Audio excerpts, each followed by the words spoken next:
Boa noite, pessoal, tudo bem? Aqui é o Juan falando. Hoje eu vou fazer uma análise do capítulo 4 de Gênesis, que passou na Record agora na sexta-feira. E eu queria explicar para vocês sobre essa história, né, a narração dos autores. Lógico que tem também uma parte que eles colocam ali para incrementar, né, para dar o sentido à história, para poder dar um segmento, né, aos detalhes que a Bíblia não falam. Aí no caso entra aí já a licença poética, que no caso eles criam uma situação para dar continuidade. Mas vou falar aqui dos pontos chaves, tá? Depois que Caim funda a cidade dele com o nome do filho dele, Enoque, temos aqui logo no início do capítulo 4 a divisão dos filhos de Caim e dos filhos de Sete, né? Que dos filhos de Sete vieram, no caso aí, vem Noé. Ele mostra toda a genealogia, como a gente pode acompanhar aqui.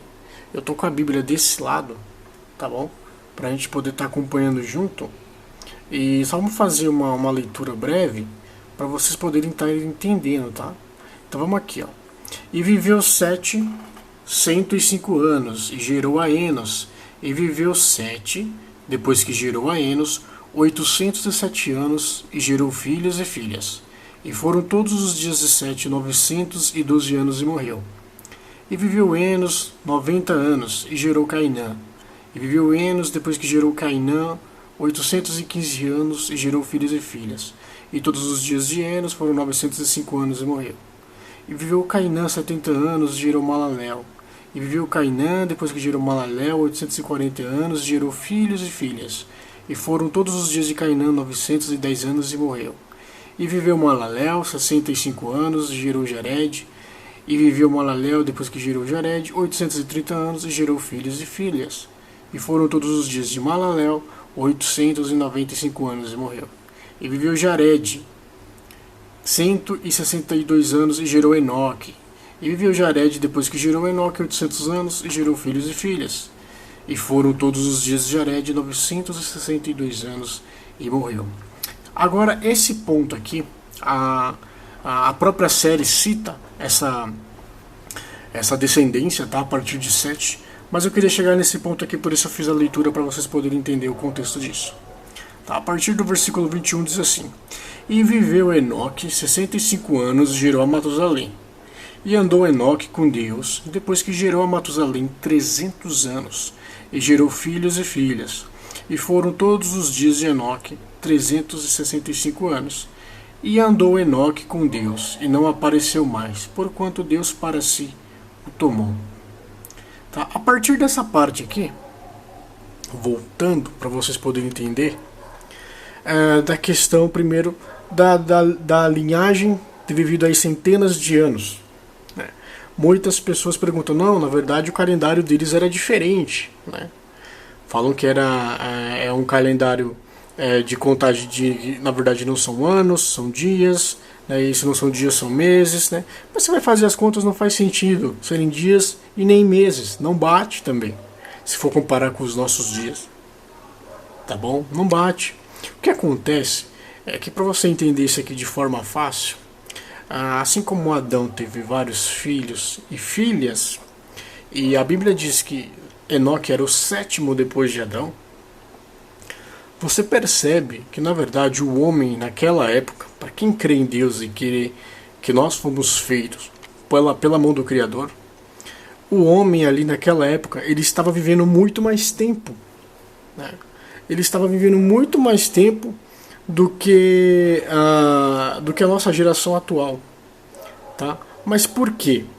Por que ele vivia mais tempo? Porque ele estava muito mais perto da perfeição ainda de Adão. Tá? No caso seria assim, uma genética muito mais forte, uma genética mais inteligente, uma genética onde você tem pessoas que têm uma facilidade de memorizar. Tá bom? Porque se você avançar aqui para o versículo 6, só para você ter uma noção, Deus ficou muito irado com a maldade que estava acontecendo na terra.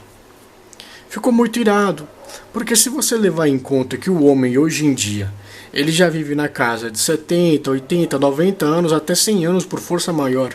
E ele já é capaz de criar armas, já é capaz de criar ditaduras, de criar problemas, de maltratar o próprio semelhante, né? Então você imagina um homem que vivia 200, 300, 400, 500 anos ou mais, até 700, 800 anos. Porque essa quantidade de idade que nós vemos aqui apenas são de pessoas que andaram com Deus. Outras sim, outras não. Tá? Mas aqui a gente só pega essas pessoas. Mas as outras pessoas andavam ao mesmo tempo. Por isso a maldade cresceu tão rápido naquela época. Porque a mesma pessoa, você imagina uma pessoa que vive 70, 80 anos tem essa capacidade, então você imagina uma pessoa que tem aí 7 séculos, 8 séculos ou até 9 séculos. Nós vemos as construções hoje em dia que nós não conseguimos entender, temos pedras aí de mais de 200 toneladas cortadas em um único corte só. Nós temos civilizações perdidas dessa época, ainda mais temos esse texto aqui de Gênesis capítulo 6, versículo 4, que diz assim, ó: havia naqueles dias gigantes na terra, e também depois, quando os filhos de Deus entraram, as filhas dos homens, e delas geraram filhos, e estes eram valentes, que houve na antiguidade, os homens de fama. Tá? Então eles aumentaram a maldade, tudo que era de ruim, eles conseguiram tornar ainda pior. E no versículo anterior aqui, você vê Deus mesmo diminuindo a quantidade de tempo de vida da humanidade. Tá?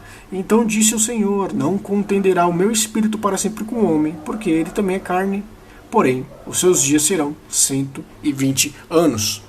Então você vê que do capítulo 6 para trás, o homem vivia na casa de 800, 600, 700 anos, e a partir disso Deus ele diminui drasticamente o tempo de vida do homem para 120 anos.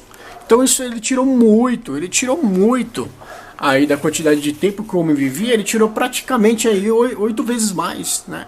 7 vezes, diminuiu 7 vezes o tempo de vida do homem, praticamente, do que o homem vivia naquela época, né? Porque a maldade do homem, o homem vivia apenas para fazer o mal. E ainda teve essa invasão, né? Onde os filhos de Deus, no caso os anjos, se corromperam a ponto de ver mulheres lindas, belíssimas, né? Desejaram fazer com elas o que não é permitido por conta da sua natureza. Eles não podem ter filhos, eles não podem viver no nosso plano, mas eles podem se materializar e criar corpos para poder vir para cá e se corromper. Tá? Disso aí nós podemos fazer um assunto até um pouco mais para frente, se vocês gostarem aí. Se puderem deixar o like como uma forma de mostrar que querem saber mais, né? A minha opinião com base nos gigantes, tá?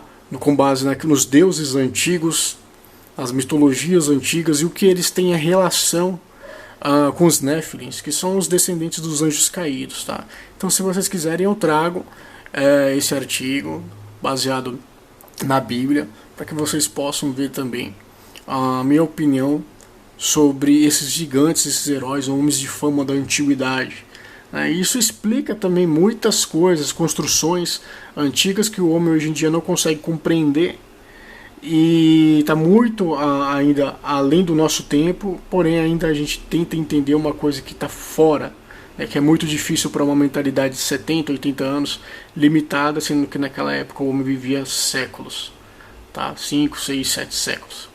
Então, continuando aqui, após Enoque morrer lá com seus 300 anos, Deus o tomou. No caso aqui diz que Deus não quis que Enoque visse a morte, porque era um homem muito justo para a época, era um homem muito bom. Então Deus o poupou de sentir a morte. Não quer dizer que ele não morreu, né? Porque existem várias interpretações. Tá bom? Eu vou deixar aqui em aberto também para a gente poder fazer um vídeo sobre isso, se vocês quiserem. Tá bom? Então o que acontece? Após Deus tomar para si Enoque, e o seu pai ficou vivo, né? No caso, o seu filho, no caso Metusalém, né? Ele ficou vivo porque Metusalém é vô de Noé. Viram muitas coisas ruins a ponto de Deus desejar refazer novamente toda a humanidade, toda a sua criação. No caso, né, os animais foram conservados e alguns casais foram conservados ali para poder dar continuidade ao propósito de Deus, porque já que os anjos vieram para a Terra, eles corromperam toda a humanidade.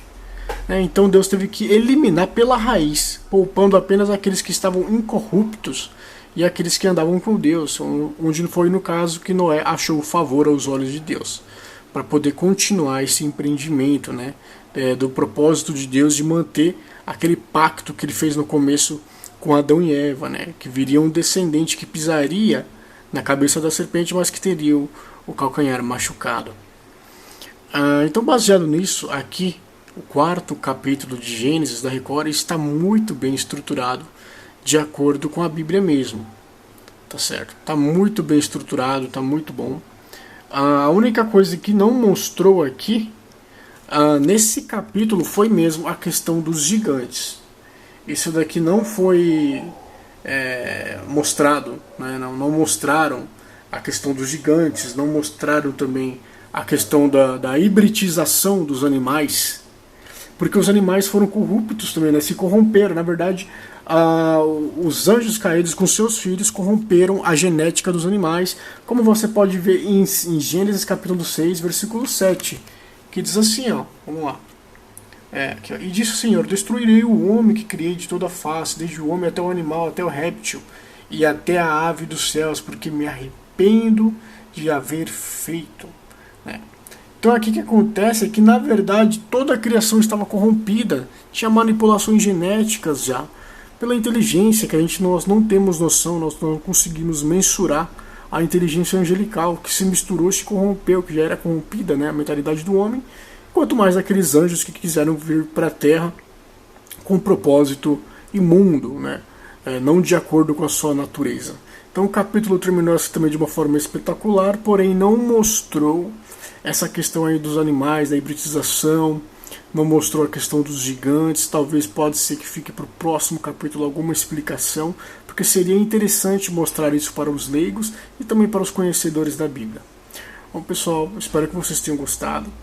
Qualquer coisa, se vocês quiserem que eu traga análise sobre os gigantes e esses animais híbridos, comentem e deixem o like também, e assim você ajuda a ranquear o vídeo para que traga mais informações e notícias sobre a série baseada na Bíblia. Forte abraço a todos e até a próxima, pessoal.